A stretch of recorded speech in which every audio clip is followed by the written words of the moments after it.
Questa nostra manifestazione di fede, di amore, di devozione verso la Madonna e verso ovviamente il suo Figlio Gesù Cristo, nostro Signore, ringraziando quanti avete preso parte a questa manifestazione, ringraziando la banda musicale che ci ha accompagnati in questo nostro procedere, l'amministrazione, i carabinieri e la polizia anche municipale, quanti hanno garantito l'ordine e la sicurezza.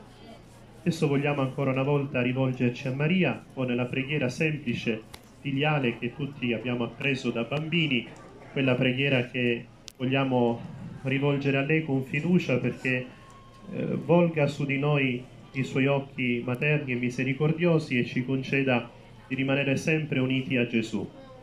Diciamo insieme: Ave Maria, piena di grazia, il Signore è con te. Tu sei benedetta fra le donne e benedetto è il frutto del tuo seno, Gesù. Santa Maria, Madre di Dio, prega per noi peccatori, adesso e nell'ora della nostra morte. Amen. Il Signore sia con voi.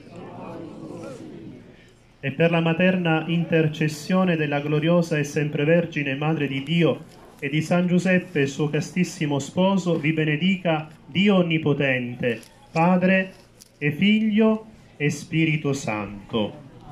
Glorificate il Signore con la vostra vita, andate in pace.